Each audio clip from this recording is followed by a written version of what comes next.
ఇటీవల కాలంలో హైదరాబాద్లో రోడ్లు కుంగిపోతున్న ఘటనలు చూస్తున్నాం. ప్రస్తుతం హైదరాబాద్ చాదర్ ఘాట్లో రోడ్డు కుంగిపోయింది.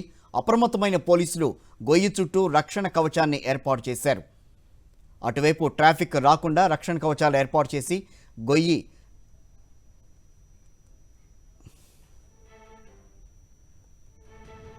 అసలు ఈ గొయ్యి ఎట్లా ఏర్పడింది, మరింత సమాచారం తెలుసుకుందాం. మా కరెస్పాండెంట్ సుష్మిత అందిస్తారు. సుష్మిత, చెప్పండి.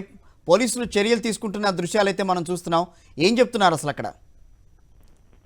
కిషోర్, మనం ప్రధానంగా చూస్తున్నాము ఇటీవల హైదరాబాద్ నగర వ్యాప్తంగా కూడా పలు చోట్ల ఈ విధంగానే రహదారులని కుంగిపోతున్న పరిస్థితులు అయితే కనిపిస్తూ ఉన్నాయి. మరి రోడ్డు నాణ్యత విధానమా లేకపోతే ఇతర కారణాలు ఉన్నాయని కూడా దీనిపై సమీక్షించాల్సిన అవసరం ఎందుకుందండి. ప్రస్తుతం మనం చూస్తున్నాము మలక్పేటలో కూడా ఇదే విధంగా ఏదైతే గోషామహల్ హిమాయత్ నగర్ లో ఇటీవల నాల కుంగిపోయి 10 ఫీట్ల లోపల వరకు ఎలా వెళ్ళిందో ఇవాళ మా మలక్పేట దగ్గర కూడా అదే విధంగా చాదర్ఘాట్ ప్రధాన రహదారిపై దాదాపు 20 ఫీట్ల లోతు వరకు కూడా వెళ్ళిందని చెప్తూ ఉన్నారు. అయితే ఇది రోడ్డు నాణ్యత కారణంగా ఇలా జరిగిందో లేకపోతే హెవీ ట్రాఫిక్ కారణంగా కూడా ఇట్లా కుంగిపోతున్నాయి అని చెప్పి కూడా విచారిస్తున్న పరిస్థితులు అయితే కనిపిస్తున్నాయి. అయితే ఒక్కసారిగా ట్రాఫిక్ జామ్ కూడా ఏర్పడింది.